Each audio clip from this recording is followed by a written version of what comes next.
Guys, ഞാൻ ക്രിക്കറ്റൊക്കെ കണ്ടു തുടങ്ങുന്ന കാലഘട്ടം ക്രിക്കറ്റിൽ വളരെ സജീവമായിട്ട് ഇന്ത്യയൊക്കെ സ്ഥിരം മത്സരങ്ങളൊക്കെ കളിച്ചിരുന്ന ഒരു ടീമായിരുന്നു സിംബാബ്വെ. ഒരുപാട് ലെജൻഡറി പ്ലേയേഴ്സ് കളിച്ചിട്ടുള്ളൊരു ടീമാണ് സിംബാബ്വെ. ഇന്നത്തെ RCBയുടെ കോച്ചായിട്ടുള്ള ആൻഡി ഫ്ലവർ, അദ്ദേഹത്തിന്റെ ബ്രദറായിട്ടുള്ള Grant Flower, Heath Streak, Taibu, Brendan Taylor, Olonga തുടങ്ങി ഒരുപാട് പ്ലേയേഴ്സ്. ഇന്നത്തെ അഫ്ഗാനിസ്ഥാൻ എങ്ങനെയാണോ അതേപോലെയായിരുന്നു ഈ പറഞ്ഞ ഏർലി 20s സിംബാബ്വെ ഉണ്ടായിരുന്നത് എന്നുള്ളത് ക്രിക്കറ്റ് അന്നൊക്കെ ഫോളോ ചെയ്തവർക്ക് കൃത്യമായിട്ട് മനസ്സിലാക്കാൻ സാധിക്കും. പക്ഷേ ഇന്നത്തെ സിംബാബ്വെയുടെ അവസ്ഥ അത്ര മികച്ചതല്ല എന്നുള്ളത് എല്ലാവർക്കും അറിയാവുന്ന കാര്യമാണ്. 1981 സിംബാബ്വെ ICCയുടെ ഒരു മെമ്പറായിട്ട് മാറുന്നത്. അതിനുശേഷം നടന്നിട്ടുള്ള ODI ലോകകപ്പ്, അതായത് 1983 ഇന്ത്യ വിജയിച്ച ആ ലോകകപ്പ് ആയിരുന്നു സിംബാബ്വെയുടെ ആദ്യ ലോകകപ്പ്. ഗ്രൂപ്പ് സ്റ്റേജിലെ 6 മത്സരങ്ങളിൽ 5 മത്സരവും പരാജയപ്പെടാനായിരുന്നു സിംബാബ്വെയുടെ വിധി. എന്നാൽ അതിൽ ഒരു മത്സരം വിജയിച്ചത് കരുത്തരായിട്ടുള്ള ഓസ്ട്രേലിയക്കെതിരെയായിരുന്നു. 1987 നടന്ന മത്സരങ്ങളിലെല്ലാം പരാജയപ്പെട്ട് പോകാനായിരുന്നു വിധിയെങ്കിൽ പിന്നീട്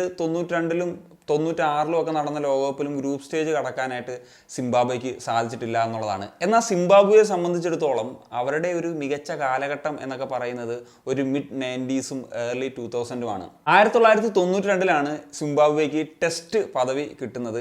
ഈ കാലഘട്ടത്തിലാണ് ഞാൻ മുമ്പ് പറഞ്ഞ ഗോൾഡൻ ജനറേഷനിലുള്ള താരങ്ങളൊക്കെ സിംബാബ്വെയിൽ വരുന്നതും അവരുടെ മികവ് കൊണ്ട് അക്കാലത്ത് ശോഭിക്കാൻ സിംബാബ്വെക്ക് സാധിച്ചതും. അതിലേറ്റവും പ്രധാനമായിട്ട് പറയേണ്ടതാണ് 1999 നടന്നിട്ടുള്ള ഏകദിന ലോകകപ്പിന്റെ സൂപ്പർ 6 സ്റ്റേജിലേക്ക് ആദ്യമായിട്ട് കടക്കാനായിട്ട് സിംബാബ്വെക്ക് സാധിച്ചു എന്നുള്ളതാണ്. 2003 നടന്ന ലോകകപ്പിന്റെയും സൂപ്പർ 6ലേക്ക് കടക്കാൻ സിംബാബ്വെക്ക് സാധിച്ചിരുന്നു. എന്നാൽ അതിനുശേഷമുള്ള ലോകകപ്പുകളിലൊന്നും ഗ്രൂപ്പ് സ്റ്റേജ് കടക്കാൻ സിംബാബ്വെക്ക് സാധിച്ചിട്ടില്ല. കഴിഞ്ഞ 2 ODI ലോകകപ്പുകൾ കളിക്കാൻ പോലും സിംബാബ്വെക്ക് സാധിച്ചിട്ടില്ല. സിംബാബ്വെ ഒരു ആഫ്രിക്കൻ രാജ്യമാണ്. അവിടുത്തെ ഒരു 99% പോപ്പുലേഷനും ബ്ലാക്സ് ആണ് എന്നുള്ളതാണ്. പക്ഷേ നിങ്ങൾ ശ്രദ്ധിച്ചിട്ടുണ്ടെങ്കിൽ അറിയാം, സിംബാബ്വെയിലൊക്കെ അന്തക്കാലത്താണെങ്കിൽ പോലും കളിച്ചിരുന്നത് വൈറ്റ്സ് ആയിട്ടുള്ള ആളുകളായിരുന്നു എന്നുള്ളതാണ്. അതിൻ്റെ ഒരു കാരണം ബ്രിട്ടൻ്റെ കോളനി ആയിരുന്നു. അപ്പം വൈറ്റ്സ് ആണ് ആദ്യം അത് കളിച്ച് തുടങ്ങുന്ന അവിടെ ഉണ്ടായിരുന്ന.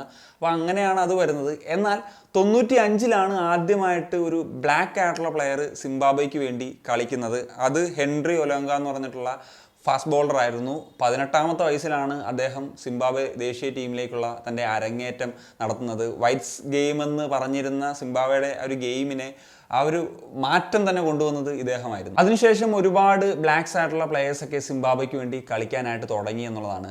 ഈ ഒരു റേസ് വെച്ചിട്ടുള്ള കാര്യം ഞാൻ പറയാനുള്ള ഒരു പ്രധാനപ്പെട്ട ഒരു ഫാക്ടറും ഉണ്ട്. കാരണം ഈ പറഞ്ഞ റേഷ്യൽ പൊളിറ്റിക്സ് ആണ് പിന്നീട് സിംബാബ്വൻ ക്രിക്കറ്റിൻ്റെ ഒരു പ്രധാന ഫാക്ടറായിട്ട് മാറിയത്. കാരണം 2000-ന്റെ ഒരു ഏർലി സ്റ്റേജ് ഒക്കെ ആയിരുന്ന സമയത്ത് സിംബാബ്വെ ഗവൺമെൻറ് ഈ റേഷ്യൽ ബാലൻസിങ്ങിന് വേണ്ടിയിട്ട് പറഞ്ഞ ബ്ലാക്സിനെ കൂടി ടീമിൽ ഉൾപ്പെടുത്തുക, നിർബന്ധിതമായിട്ട് സംവരണം എന്ന പോലെയൊക്കെ ഉൾപ്പെടുത്തണമെന്ന് പറയുന്നൊരു രീതിയിലേക്ക് വന്നു എന്നുള്ളതാണ്. അപ്പം ഇങ്ങനത്തെ ഒരു സാഹചര്യം വന്ന സമയത്ത് ഒരുപാട് ടാലൻറ്റഡ് ആയിട്ടുള്ള വൈറ്റ് പ്ലേയേഴ്സിന് ടീമിൽ ഇടം പിടിക്കാൻ പറ്റാത്തൊരു സാഹചര്യത്തിലേക്കൊക്കെ പോയി.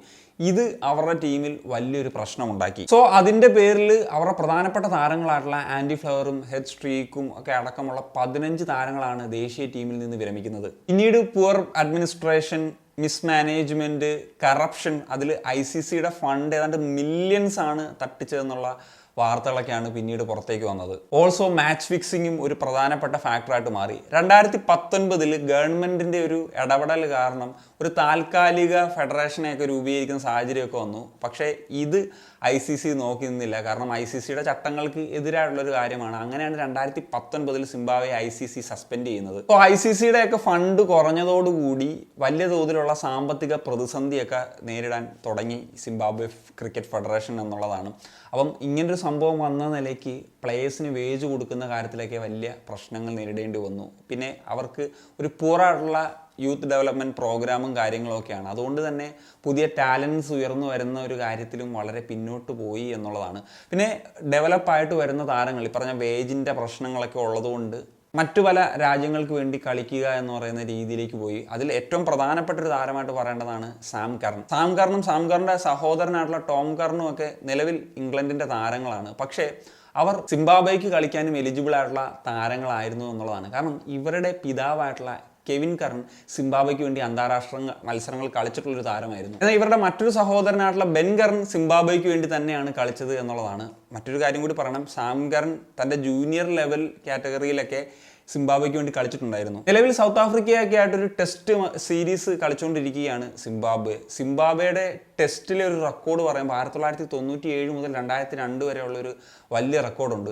ആ സമയത്ത് ടെസ്റ്റ് പദവി ഉണ്ടായിരുന്ന ഓസ്ട്രേലിയ ഒഴികെയുള്ള എല്ലാ രാജ്യങ്ങളെയും പരാജയപ്പെടുത്തിയിരുന്നു സിംബാബ്വെ. അങ്ങനെ എല്ലാ ടീമുകളെയും പരാജയപ്പെടുത്തിയ സിംബാബ്വെയുടെ നിലവിലെ ടെസ്റ്റ് റെക്കോർഡ് വളരെ ദയനീയമാണ്. T20 ലോകകപ്പിലെങ്കിലും യോഗ്യത നേടാറുണ്ടായിരുന്ന സിംബാബ്വെക്ക് 2024 നടന്നിട്ടുള്ള T20 ലോകകപ്പിൽ പോലും യോഗ്യത നേടാനായിട്ട് സാധിച്ചിട്ടില്ല. നേരത്തെ പറഞ്ഞാൽ 2019 2023 നടന്നിട്ടുള്ള ഓഡിയോ ലോകകപ്പിലും സിംബാബ്വെ കളിച്ചിരുന്നില്ല. എന്നാൽ 2027 നടക്കാൻ പോകുന്ന ഏകദിന ലോകകപ്പിൽ സിംബാബ്വെ കളിക്കും. കാരണം അവരും ആതിഥേയരിൽ ഒരു ടീമാണ് എന്നുള്ളതാണ്. എന്താണ് നിങ്ങൾ സിംബാബ്വെ എന്ന ടീമിനെ പറ്റി എക്സ്പെക്ട് ചെയ്യുന്നത്? അവർക്കൊരു തിരിച്ചുവരവ് ഉണ്ടാവുമോ? അവരൊരു സുവർണ്ണ കാലഘട്ടത്തിലേക്കുള്ള തിരിച്ചുവരവ് അവർക്ക് സാധ്യമാകുമോ? ഈ കാര്യങ്ങളൊക്കെ നിങ്ങൾ തീർച്ചയായിട്ടും കമ്പോസ് ചെയ്താൽ സൈനിങ് ഓഫ്.